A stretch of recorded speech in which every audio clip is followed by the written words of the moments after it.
Today we're going to be talking about MS is a parasitic infestation. I'm going to share with you a ton of research, an overview of the research. You can go deeper into different topics if you want, but I have been collecting and researching this area because I was diagnosed with multiple sclerosis over 35 years ago. So I'm going to share profound research showing specific types of parasites that are causing MS. I'm going to also share with you an overview of the step-by-step plan we use to recover from these parasites, and you're going to hear amazing inspirational stories from the wellness champions that have recovered. And some of them, they're getting on like 8-9 years by now, and sharing with you the life that they're living now.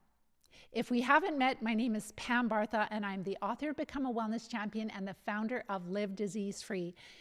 And I am so honored to share this with you because this information helps us to know what causes MS and other chronic diseases. And so then we can cure it, we can recover from it. And that is so important because now it seems that with all of the MS research, we're really not talking about a cure anymore. We're talking about managing the disease, slowing it down. And if you have multiple sclerosis or another disease, I'm sure you're not happy with that. I definitely am not either. We want a cure. We want to get on with our life. We would like to help other people that are just newly diagnosed to be able to treat the cause early so they don't have to suffer like we did. So I'm going to take you on a little journey of how, or the different types of parasites that I have learned about over my 35 years of researching this. And I'm happy to share with you that by the grace of God and a lot of work on my part, I have been able to live MS free for over 35 years now. We've helped hundreds of people all over the world. I'm going to share some of their amazing stories. You can actually go later on, you can go listen to their videos and hear their experiences, and it's truly profound. So this is all about change. This is all about hope. This is all about changing the way that we treat chronic disease, getting down to the root cause, allowing us to get on with our life. So when I was first diagnosed with multiple sclerosis, I was told by the experts that there was nothing I could do. I would be completely disabled, and I was devastated. I was a healthy young mom, had been healthy all my life, and then all of a sudden, I had this mysterious disease that basically took my vision out of my left eye, complete black patch on my eye. I started getting weakness and tingling in my legs. I went to see a neurologist at a university MS hospital clinic on the west coast of Canada, one of the very best clinics we have. And there he gave me the diagnosis, and I didn't even really know what MS was, but he said that I would be completely disabled in time, and there was nothing that I could do to change the course of my life. He also made a point to tell me that people are going to tell you about all kinds of snake oil cures, but as the expert, I'm telling you, there's nothing you can do. You can imagine how devastated I was walking out of his office. My husband drove me home through the mountain pass, and it was pouring rain, and I just cried all the way home. I just thought, I had 2 small children. How was I going to take care of them? What a burden I would be to my husband. Well, long story short, I have, by the grace of God again, I have been working really hard, researching like crazy. I have been able to live MS free for 35 years. We developed a program. I've developed a program called the Live Disease Free Plan. We've helped hundreds of people all over the world. I would say thousands by now. And many have recovered in different countries. And this is getting on to be probably about 9 years now. I'll have to sit down and do the math. We've got to have our 10-year celebration here right away. But some of them have started to do podcasts or wellness clinics or writing books. Well, health companies, right when you get your health back, you really want to help others, just like I have done myself. So when I was first diagnosed, the first parasitic infection that I learned about was Candida, which is a type of yeast, which is a type of fungus. So to me, and this is true, but any microbe that lives in your body and causes you harm is a parasite. It's a freeloader. It's stealing nutrients from you, it's producing poisons, it's getting your immune system has to fight it. So yes, fungus can be a parasite, can be considered a parasite also. The reason that I learned about this was that my mother-in-law gave me one book, and that book talked about how this doctor, William Crook, was helping people to reverse all kinds of chronic diseases, including multiple sclerosis, 40 years ago, like decades ago. And so multiple sclerosis was included in his book also. So she gave me the book. She said, I don't know if it's going to help you, Pam. But when I read that book, it really gave me hope. It opened my eyes to like, man, maybe there's something I can do here. I didn't know if I could cure myself or recover fully, but the doctors gave me no hope at all. And so this medical doctor, way ahead of his time, was just sharing his experience as he was helping his patients that had MS and other chronic diseases by treating Candida. And he wrote the book called The Yeast Connection. I would not recommend buying it. It's really outdated. You can probably find it in a library. I'm actually going to grab it. I'm going to share some of these old classic books that I have. So The Yeast Connection is by Dr. William Crook. And again, it was the first book that I read that started to give me hope. Then I read a book. So I should backtrack. This was a long time ago, before we had the wellness revolution, before we had a lot of health food stores. We had this tiny little health food store in our hometown, just a tiny little place. And it was kind of more like where hippies would hang out. It wasn't like we have the health food stores today where you have all this produce and all these different supplements. It was just a small herbal place. But there was always a magazine that was published every month called the Alive magazine. And they would always do a book review at the back of that magazine. And so I'd always get that magazine. It was free. And then I would look on the back, and then I'd find another doctor talking about this. So then I found Dr. Orion Truss, The Missing Diagnosis, speaking very much similar language to Dr. William Crook, talking about how Candida and other infections were causing chronic disease, and treating them, his patients were recovering. Then I found another doctor, and this is Dr. Luc de Shepherd, and he wrote the book Candida. So you can see a theme, like a lot of these doctors 40 years ago really felt that Candida was the culprit, was the main cause of multiple sclerosis and other chronic diseases. Then I found another book. We can't forget about Dr. Zoltan Rona, who is a Canadian doctor. And this Canadian doctor wrote this book called the Complete Candida Yeast Handbook Guidebook. This was also really helpful. It had different ideas. So back then, the diet was very different than it is now as we want to recover from parasites, but it was a really great start. So these are all medically trained doctors that understood 40 years ago, 4 decades ago, that chronic diseases were caused by infections, and their most common one that they felt was Candida, but I'm sure they felt other parasites too, but they used more herbs. And then a dear friend of mine, Doug Kaufman, you may have watched his Know the Cause program. He's the fungus guy. He wrote this book, or I should say a series of books, showing the fungus link to different types of conditions. So we know that fungus is an opportunist, and it really loves to recycle garbage. So we'll talk more about it later, but basically science, and I found quite a few different studies that, so the science shows that when we have multiple sclerosis, we have a higher incidence of Candida infections. We have higher incidence of Candida in our blood and also in our central nervous system. And they've even found Candida in brain cells. So that is definitely one of the infections that we want to consider, because fungi can produce mycotoxins, which are some of the most toxic substances in the world. And so we definitely want to treat them if we're dealing with fungal overgrowth. That was the first type of infection that I learned about, was the Candida link.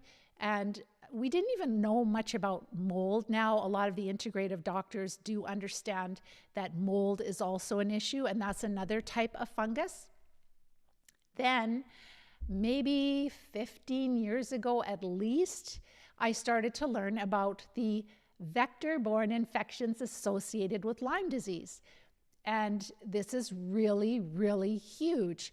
So there's a number of parasites that travel together, and they travel through biting insects. So it's not just the ticks, but it can also be mosquitoes. It can be different biting flies that bite. It can be spiders. So they can be transmitted through the bite of insects. One that's really been linked significantly to multiple sclerosis, like this is really huge. So we talked about fungus and how big that was. And then now we're talking about, we'll call it the spirochete. It's a bacteria. So Lyme disease, the actual bacteria that causes Lyme disease is Borrelia, and Borrelia is a corkscrew-shaped bacteria. So the link between MS and these spirochetes dates back to like over 100 years ago. Studies done between 1911 and 1939. There's at least 50 studies done in really well-respected scientific journals. This was before World War II. And they found, so this is like France, Germany, and England, they discovered these spirochetes, which are the corkscrew-shaped bacteria. They were found in the brain lesions of people who died of MS. And they isolated these bacteria and they injected them into animals like mice, rabbits, even primates. And they found that those animals developed, they were able to isolate the spirochetes from those animals, and they had the infection was transferred to the animals. So these are really profound findings, and yet all this research was dropped.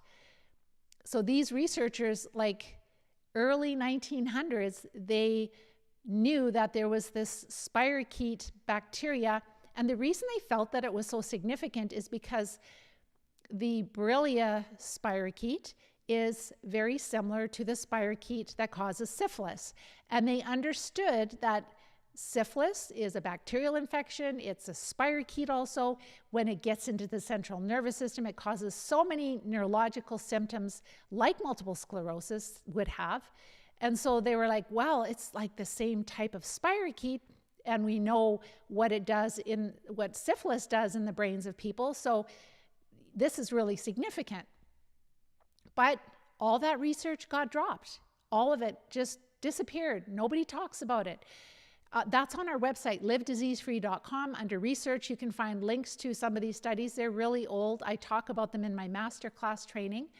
But you might wonder, like, why aren't we researching all of this today? Why aren't we looking for infections? Because our healthcare system has changed dramatically. Like our doctors, I don't even think they're allowed to have microscopes in their office. Everything is outsourced to labs, and labs is like they're looking for certain things. So for example, with multiple sclerosis, they're not looking for parasites in your spinal fluid. They're only looking for antibody bands with specific tests. They're only looking, when you do an MRI, they're looking for lesions. They don't care what's in the lesion. They just like, oh, you have lesions in these specific places that come and go. Oh, you have multiple sclerosis. But what are those lesions? So we no longer do autopsies, or we properly stain brain tissue to find these infections. Not true for Dr. Alan MacDonald, who is a pathologist in the United States, and he did some amazing work, which we are going to get into right next here. So because we don't know that they're not even looking for parasites in the central nervous system. This is the problem. And so this is where, when you become aware of how the system is rigged, how it is stuck in this paradigm of we'll never find a cure if we don't start to demand things to go differently. But back in the day, like with Borrelia, very often it's an intracellular parasite, so it goes inside your cells, and there's cyst forms too. So if they don't stain it properly to look under a microscope, they're not going to see it.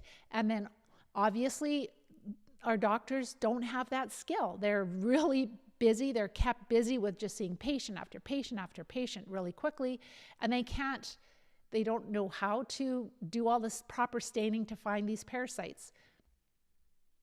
So the infections are there.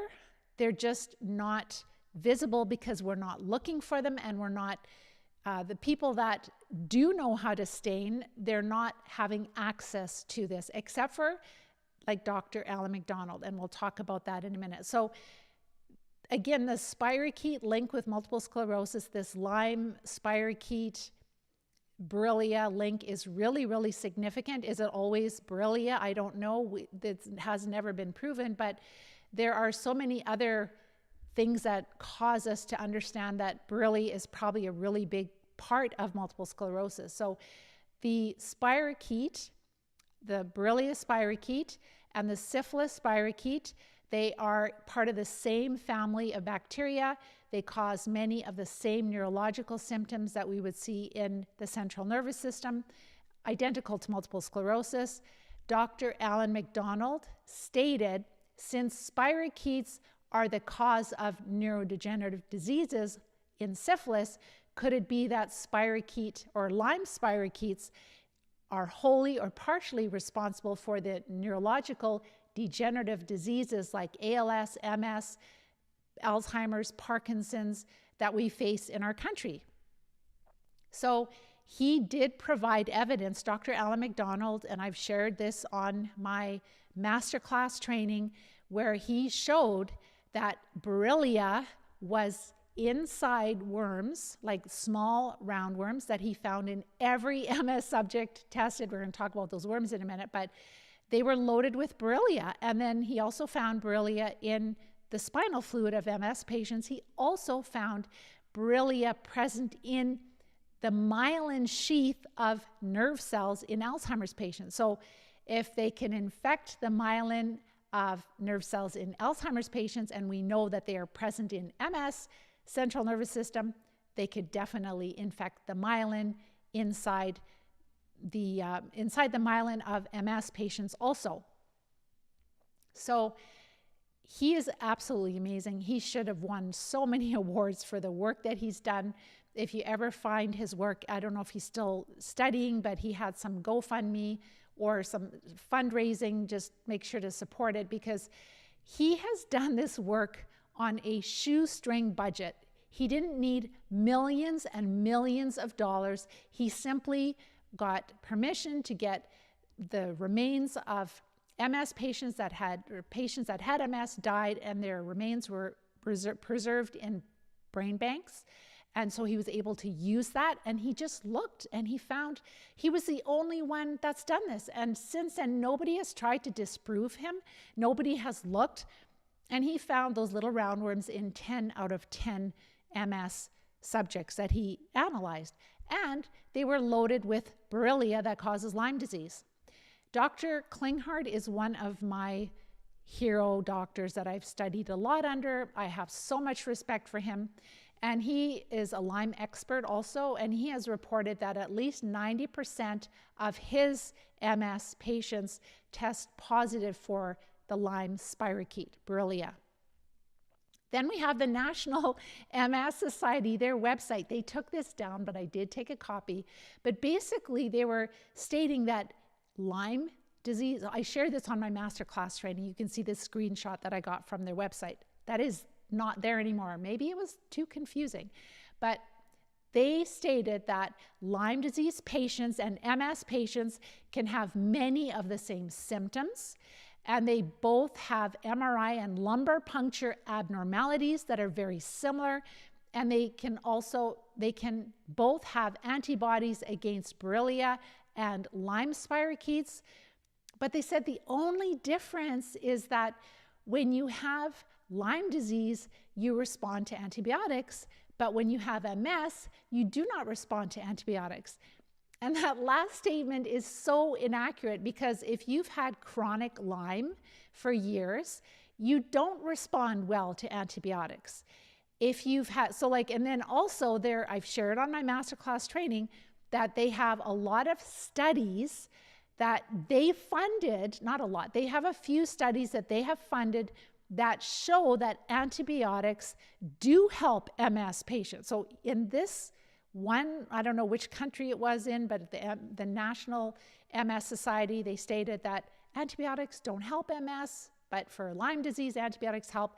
But then I found studies that were financially funded by this same organization that they found that antibiotics did help multiple sclerosis patients, but only in the early stages. And that would be accurate for Lyme disease also, because in time, Borrelia does not stay in the blood. It moves into our tissues, right? And it's intracellular, it moves in deep into our tissues. So an antibiotic that just goes through our blood is not going to treat it for Lyme or for multiple sclerosis.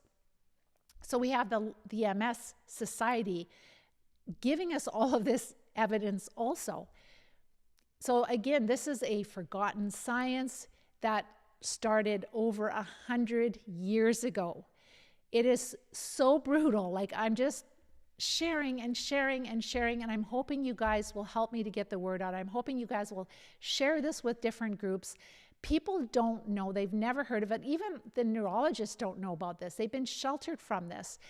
And I do know that some of them are not going to be open, but there are a lot of practitioners that are starting to become curious about parasites. And when you can show them all of this science behind it, that helps them to go, oh, wow, there's a lot here.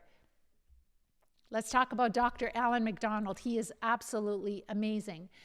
I just love that man, and Dr. Klinghardt. Like, there's some people that are just, I call them saints on this planet Earth right now. So Dr. Alan MacDonald, I already mentioned, he found these nematodes, they're called filarial worms, in the central nervous system of every MS subject he tested, 10 out of 10. And what's so relevant about that is that for over 100 years, veterinarians have known that when these little roundworms get in the central nervous system of domestic animals, that would be cows, horses, dogs, cats, sheep, they have symptoms identical to multiple sclerosis and other neurological diseases. So in the veterinarian world, they know that these worms cause all these neurological symptoms like balance issues and paralysis and spasticity and cognitive impairment and like everything. It's like identical.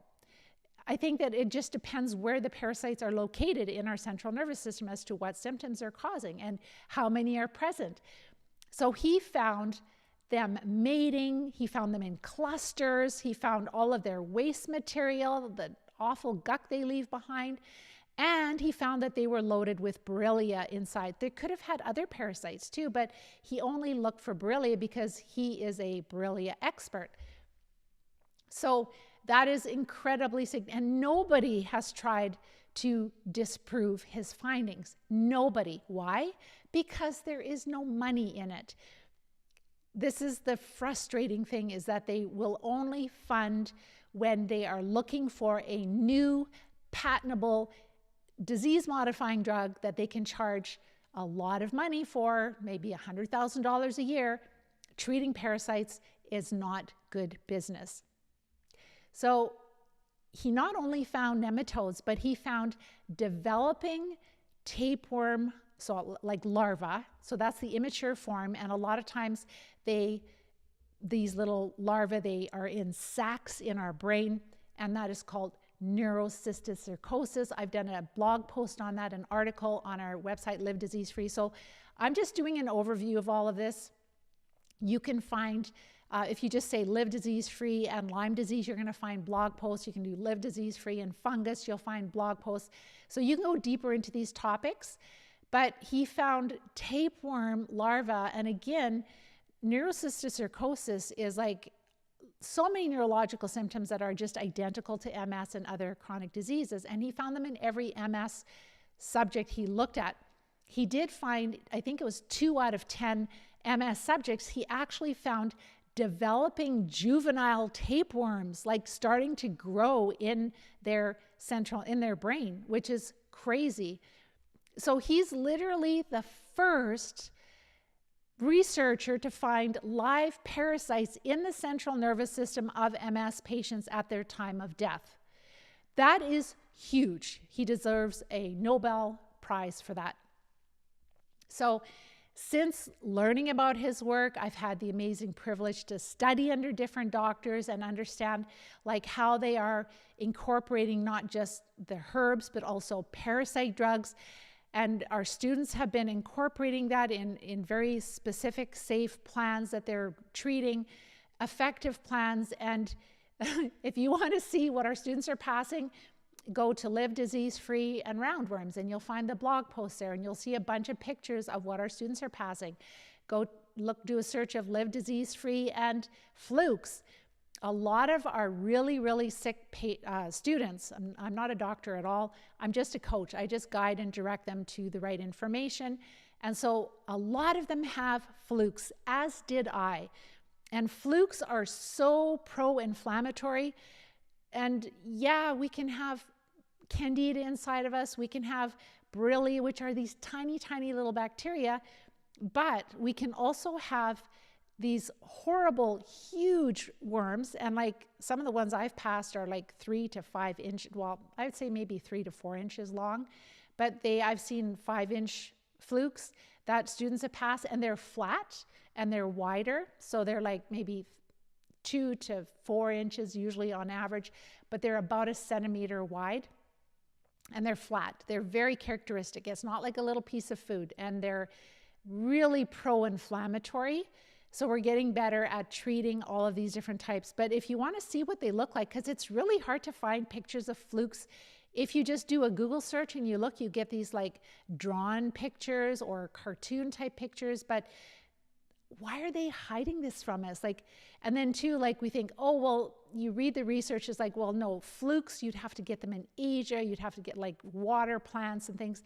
But in British Columbia, Canada, in our freshwater lakes, we have swimmer's itch, which the geese will pass on to humans and to pets. And guess what swimmer's itch is caused by? It's caused by flukes, by schistosomiasis is what it causes, but it's blood flukes.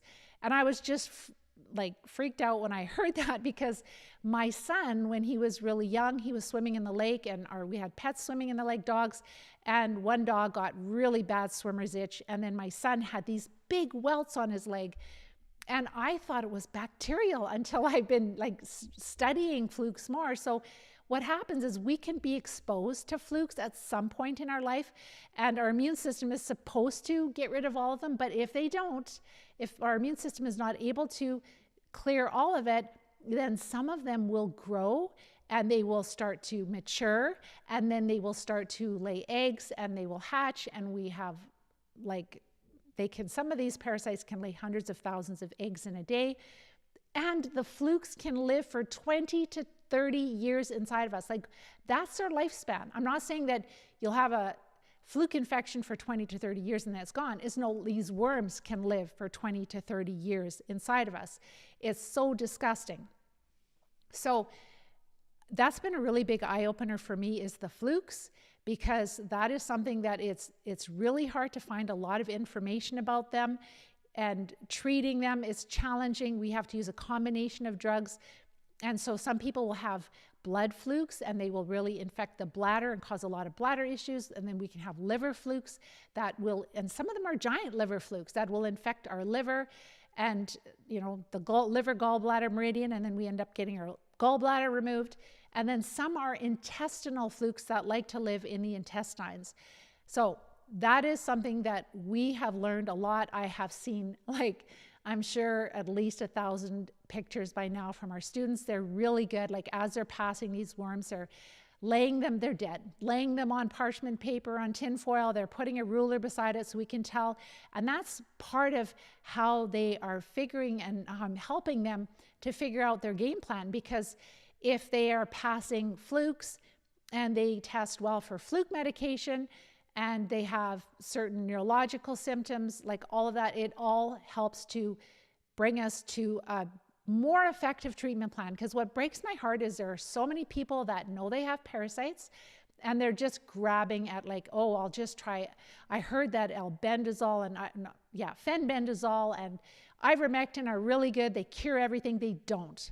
And then they'll use them for a while. They won't use the right amount. They could make the parasites resistant to those drugs. And then they're like, oh, that didn't work. It doesn't work. These parasites are very happy inside of us. If you think about your digestive tract, the intestines are about the surface area of a double tennis court. You can fit hundreds, if not thousands of worms in there. And it's surprising that some of our students are like, Pam, I have counted that I've passed 200 worms and I'm still counting, still passing them. And it makes you think, like, how can we still be alive when we have that many in? And they do notice significant symptom improvement. So we don't really appreciate the burden that we have, that many of us have. We don't understand how populated these parasites in our body. But that is through the work that we're doing in the Live Disease-Free plan. We have learned that, and we continue to learn. So now we're kind of like, okay, so we know these parasite drugs will treat the adult form, but then we also want to take herbs that will treat the larva, the immature form. We want to do multiple cycles until we are completely symptom-free and we're not passing anything for a significant amount of time. And I have shared blog posts about all of those worms, but also about MS and protozoa. So protozoa, I talked about that last week. Protozoa are single-cell parasites that can cause a lot of damage in the body. So their structure is more complicated or more complex than bacteria, and so they can cause more problems inside of us. So there are probably multiple protozoa that we don't even know about yet, but definitely what's really significant is called Plasmodium, which causes malaria. So the protozoa that causes malaria, that protozoa, it's been known again since the early 1900s, the late 1800s, when they were treating malaria in the United States. I don't know about Canada, but for sure in the United States. And they noticed that when they were giving them malaria medication, like to the MS patients, that it really helped their symptoms tremendously. So then some of these hero doctors back in the day that were able to do some research and were looking under the microscope, they discovered these malaria protozoa inside of MS patients. So they're really hard to find. Like you have to stain things properly, you have to look in the right place for it, but they found these in the central nervous system of multiple sclerosis patients.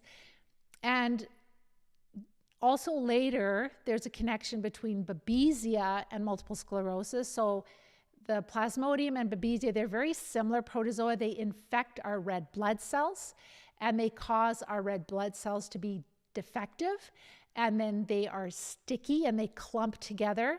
And so this can cause a lot of inflammation in our blood vessels. Remember, there's CCSVI because our MS is known to decrease circulation, where we have narrowing of veins. This could easily explain that. And then also with multiple sclerosis, there are brain bleeds. There's a lot, like I've shared another blog post about how with multiple sclerosis, they believe it's a vascular disorder, not an autoimmune disorder, because of all these abnormalities and deficiencies in circulation. And also with every lesion, it's centered around a blood vessel. So there's a blood vessel running through each lesion. And what they found back a long time ago, like early 1900s, they found this little ring of iron around the outside edge of lesions.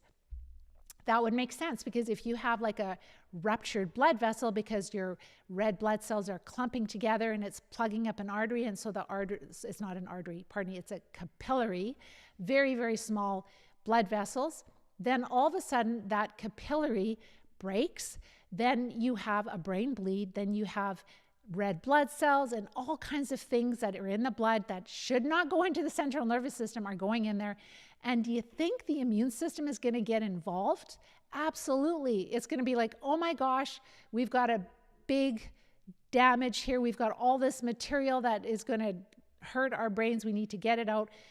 So that ring of iron deposit around the outside of the lesion would make sense if you have a lot of red blood cells, because they carry hemoglobin, they carry iron, and it all makes sense. So this connection, again, there are many, I think there's like 75 studies linking multiple sclerosis to a protozoa that is similar to the one that causes malaria or babesiosis. So I lump them together because they're both protozoa that infect our red blood cells. They're treated very similarly. They cause very similar types of symptoms.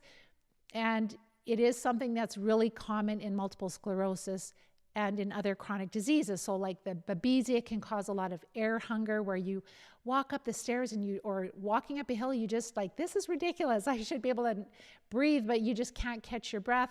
Night sweats, day sweats, like all of that. There's tons of symptoms. You can look up the blog post of multiple sclerosis and babesia, or just do live disease-free and babesia, and you'll find that article. I have done a ton of research for you, all right? And because I want you guys to see that there is a better way for you, that there is a way that you can treat the cause and you can get your health and your life back and you can start to live.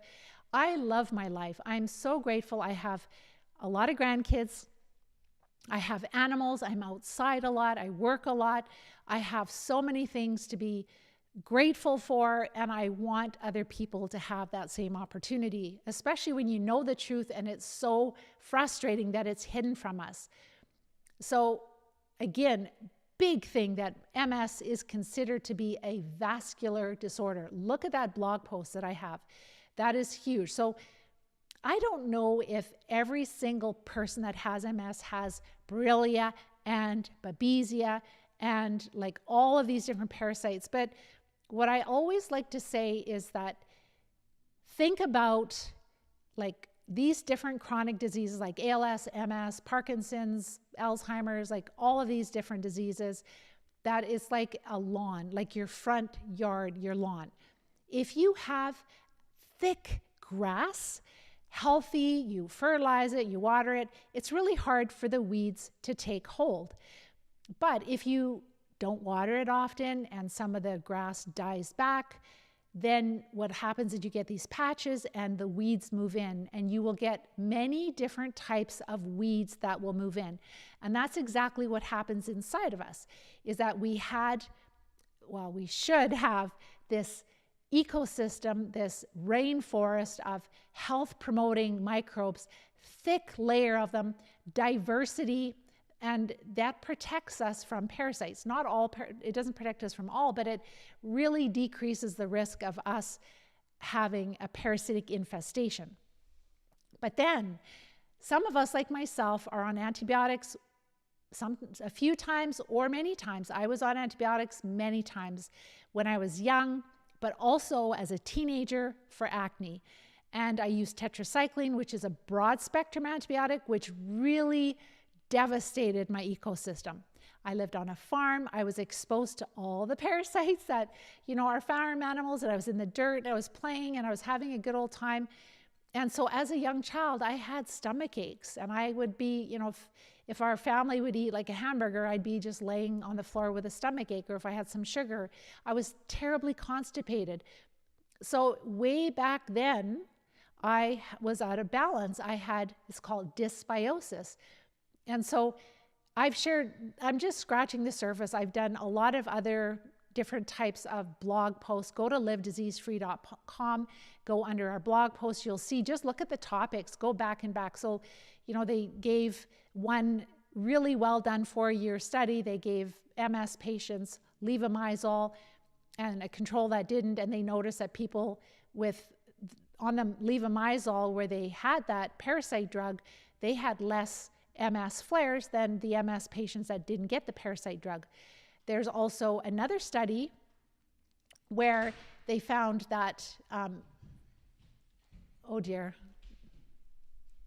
So there's another study. My grandson just came in and he's little and he doesn't know. Tommy, I'm...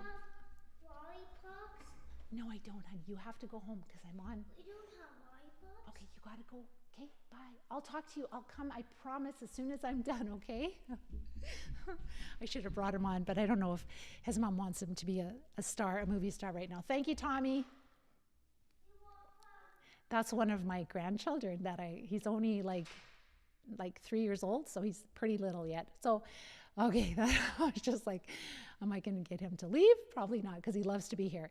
So I also wanted to mention that when we're talking about the whole malaria connection to multiple sclerosis, that there was a study done by the University of Calgary, and I talked about that also. I did a blog post on it. That was not even 5 years ago, maybe 3 years ago, where, with progressive multiple sclerosis, they really don't have a lot of good options, but they found that giving patients that have progressive multiple sclerosis, by giving them this drug that treats malaria, that they had a significant reduction in the progression of MS. So again, this was probably a fairly short study, but for them to show that with somebody who's like dealing with significant, progression and disability and no breaks and no treatments, and just find that was like, why is this not being studied? Like, why are we not carrying on with this study? Like, proving or disproving. I hope you guys are starting to see that something is really wrong. Something is really, really wrong. And if we just keep buying it, if we just keep following it, we lose our quality of life. We have a shortened life. We die prematurely. And the truth is right under our nose. So another thing that I shared, another blog post, is that parasites cause lesions in the brain. I've shared studies where they talk about all kinds of different parasites. They know in science that when parasites get in the brain, that's what they cause, is lesions. And it's like, well, why are they not studying like what kind of parasites could possibly be causing the lesions that we have in the brain?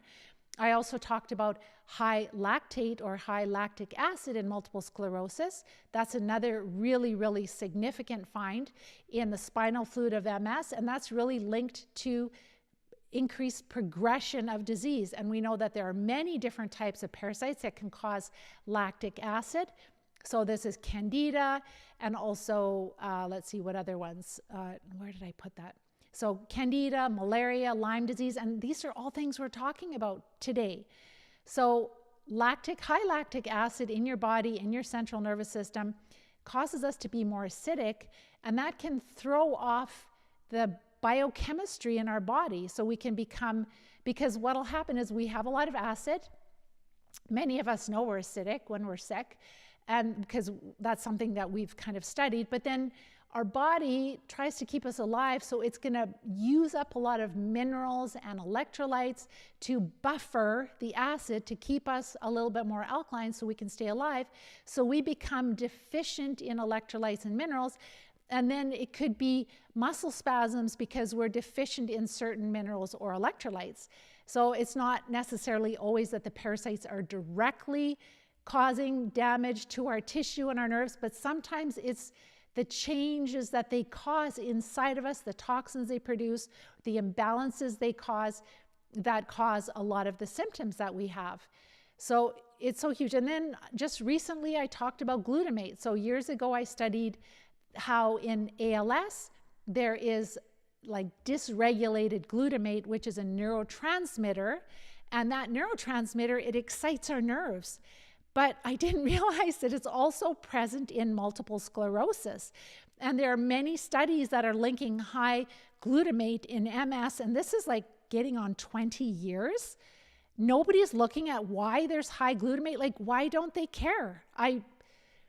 It's so awful. And so, again, this disruption in glutamate, if you think about your nerves being excited, like overly excited, it's going to burn them out. It's going to fry them. And this is found in the lesions of MS. It's also linked with increased progression of disease. So I hope that you're seeing that I'm sharing with you a mountain of evidence. Like, it's so profound that if you continue on the path that you're on with just following the advice of our standard of care, I don't know what to say, because like all of this is science-based. It has nothing to do with me. Let's talk about the plan. You're so welcome. Thank you so much for your comments, your questions. Go ahead and type them in the question box. Let's talk about the plan to recover, because that's what we all want to do. So these parasites cause a lot of inflammation in our body. That is the war. Our immune system is fighting infections, and sometimes the war gets out of hand where the good guys can no longer defend us and they need help. We do not want to suppress them. We do not want to destroy our T cells and our B cells. If it was our immune systems, the cells of our immune system, it was the fault of the immune cells, then how could people ever recover? It would always be the immune cells attacking, and that's not the case. People recover from multiple sclerosis. So in my masterclass training, I go into a lot more detail, but it's like basically 4 simple steps. Number 1, we follow a diet where we are decreasing the food to the parasites that are making us sick. They love carbohydrates and simple sugar. So as you decrease their food, they don't have as much energy, they're more quiet, and we see inflammation go down significantly. So down to 30 to 40 total grams of carbs per day. If you have not learned about the Live Disease-Free diet, you can find that on our website, livediseasefree.com.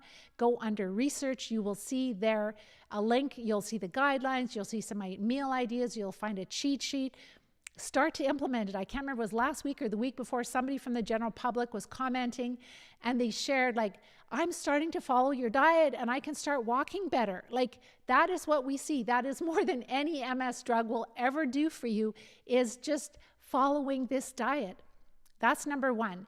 Number 2, we want to support our body. So we look at our blood work and we look to see like, is there certain things in our blood work that are off, and we need to support that. We need to have daily bowel movements. We need to be sleeping well. So we encourage like really health promoting things that will help to make us feel better before we treat. So we should be feeling significantly better before we treat. The first things we notice is like bladder function improves significantly. Instead of getting up multiple times through the night, a person might get up once or twice, and then they're sleeping better, and then they feel better the next day. We notice brain fog can improve. We notice that the spasms start to go down. Pain can decrease significantly if the carbs are low enough. If they're not low enough, you won't notice any difference, because the parasites are fat and happy. And they do not need 3 meals a day. So if you have a little bit too much for breakfast or lunch, they're happy. It's like putting gas on a fire. So we notice all kinds of symptom improvements. Balance, it could be cognitive function, more mental clarity, mood improving because we're sleeping better. Usually we're sleep deprived because of these parasites. So that's the prep phase, is the diet and supporting the body. Then we go to treating. And with treating, this is where we use a combination of parasite drugs and herbs, antimicrobial herbs, and an oxygen type therapy that I'm not allowed to talk about on any platform. It has been heavily censored. Things are changing. There are a lot of practitioners that are starting to talk about it now. I should say more researchers that are very forward thinking. There's a lot of studies, research behind it. It's totally safe. And so we use this. It's very cost effective. You can actually find videos on Rumble where I talk about oxygen for treating parasites. You can find out more about it there. I can't talk about it on this platform, but it's so incredibly helpful. That's how we see all these pictures of the worms.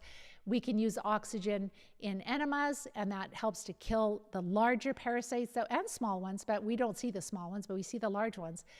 In the large intestine, they come out, and then later when we're ready to treat, we can use it orally, and that helps to treat parasites in our blood. It's profound. Everyone should know how to use these oxygen type therapy. And so we're using herbs, the oxygen therapy, and different types of parasite drugs. Again, it's really an individual plan based on the types of parasites you have. And again, the parasite drugs are not a magic cure. It really takes strategy. It takes really what kind of parasites are you passing? What symptoms do you have? What's your diagnosis? What do you energy test well for? All of that together to make 6 different criteria to help us to build a game plan. And we do cycles. We always treat from big to small. Remember those nematodes that were full of Borrelia? If you just treat Borrelia, if you just treat Lyme disease, but you don't get rid of the parasites that are carrying them, you'll be treating Borrelia forever. So treat big to small over multiple cycles. And of course, all the other things are really important, like lifestyle, balancing our life, nurturing our soul, being active, making sure we're doing heavy metal detoxes. Liver, gallbladder flushes can be really helpful because a lot of parasites will hide there. So all of those other things are important, and we cover them too. But the biggest, I would say, that the unique part of this program is that it teaches you how to play an active role in recovering from a parasitic infestation that causes MS and all chronic diseases. So what do people notice? This is where people feel happy again. They feel relaxed. A lot of these parasites cause severe anxiety. And we had our call last night, or the students that are in the program, and they're one student was sharing, I just feel so relaxed. I have had such terrible anxiety for so long, and it just feels so good to be relaxed. We also notice, again, the stiffness and spasticity subside, balance returns. One of our students right now in the program, she's starting to walk again. I don't know if she's walking at least a mile or longer several times a week. She doesn't need that apparatus when you have drop foot to kind of pull your ankle up. She doesn't need that anymore. She's starting, and I don't think she's even treating it or just barely treating, but just with the prep phase. Maybe she is barely treating, but she is already starting to walk without needing that apparatus to lift up her ankle. She doesn't have drop foot. Tremors diminish, pain ends, people can write again, their speech improves, vision improves, hair, nails, complexion. People are come up to them oh, you look so much better. You look so much younger. What are you doing? And it's these parasites make you age. They make you tired. They make you feel absolutely horrible inside and out. So when you start treating them and you flood your body with lots of nutrition, then you start to notice wow, I feel literally 20 years younger. And isn't that fun to have that? Because for me, I'm in my 60s, so I would like to have quality of life as long as I can. Obviously, I'm not going to live forever. I do believe in heaven. I do believe in God, and I look forward to that. But while I'm here, I would like to feel good. So once we recover, then it's all about maintaining our new amazing life. So this is where we have to treat periodically, because just like we do with our dogs, our cats, our horses, any animal you have, you treat them periodically. It might be once a year, it might be twice a year. That is why we have such a huge sickness industry, is because we're not treating the parasites that are causing the sickness. And I'll just quickly share that we have amazing wellness champions. You can hear their stories. Again, many of them have gone on to writing books, starting health food companies, starting podcasts, starting wellness clinics in different parts of the world. So honored to support them. Some of them are just enjoying life. One of them is a retired dentist, and she's just traveling, and she's taking care or enjoying her family and babysitting grandchildren that she's never been able to babysit, just no longer needs a walker, no longer needs, she's just living, exercising. So whatever your goal is, that's the only way we can get there to recover, is by treating the cause. So to wrap this, so you can watch their videos on YouTube, Live Disease Free, on our website, Live Disease Free. Grab some Kleenex, because it'll make you cry when you hear the happy stories of how life-changing this has been for them. So to finish off, and I'll go to a couple of questions. I went a little long today, But to finish this off, I just want to reiterate that there is, we're just talking about multiple sclerosis today, but this is similar for all other diseases. So there is this expert panel that decides how MS is diagnosed and treated around the world.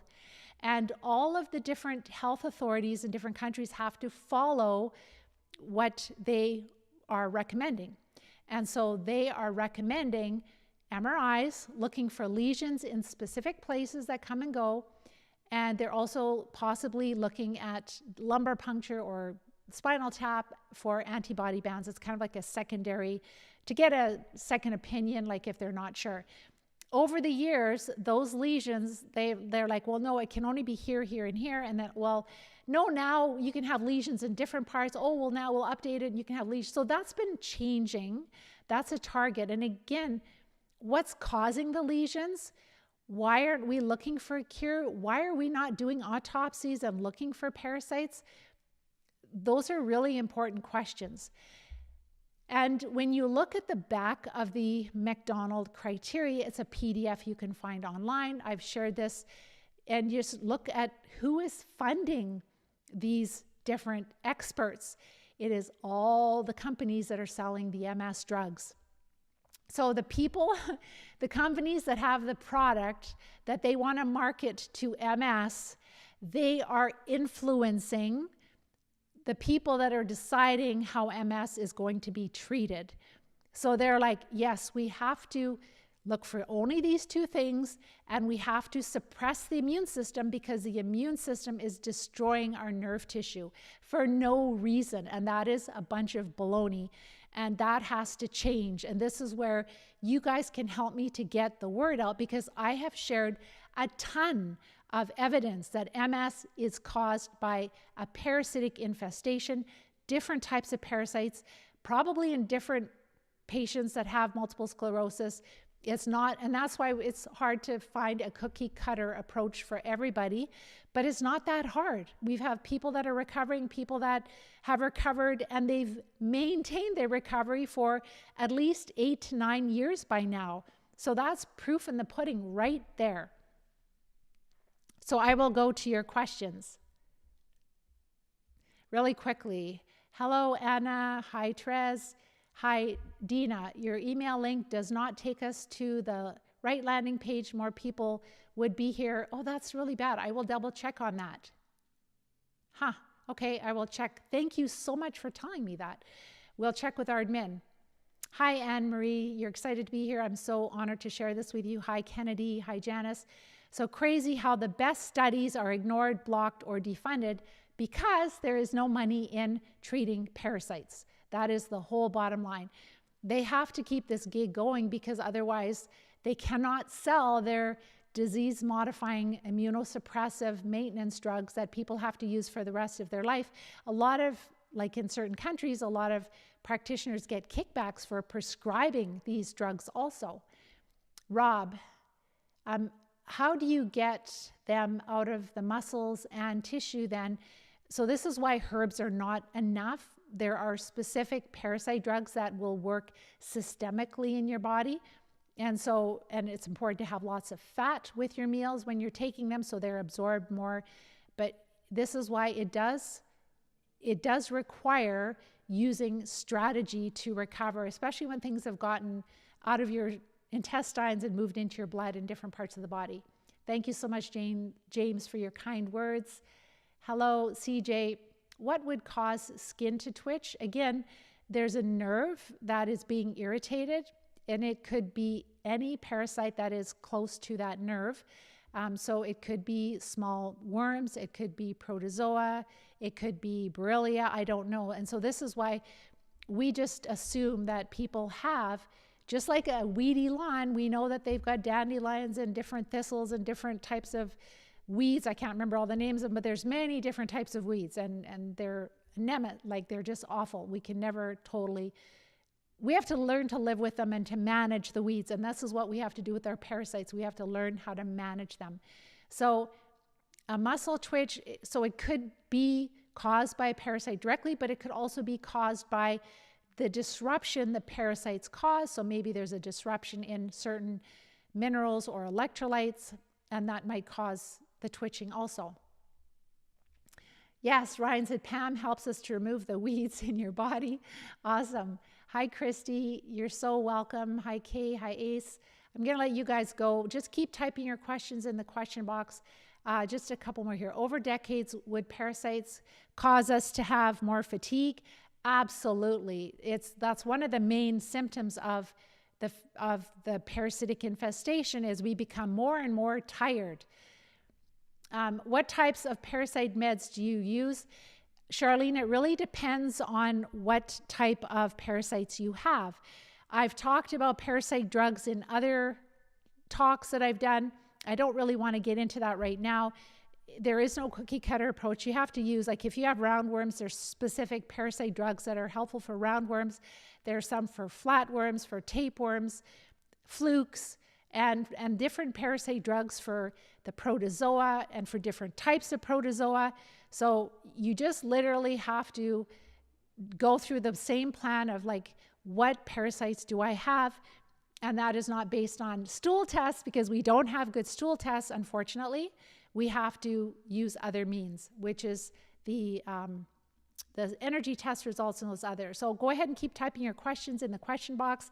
I have just really thoroughly enjoyed sharing this with you. Sorry for the little interruption with my grandson. He's so sweet. His mom is probably going to melt when she hears that he was over here while I was doing the broadcast, but that's totally fine.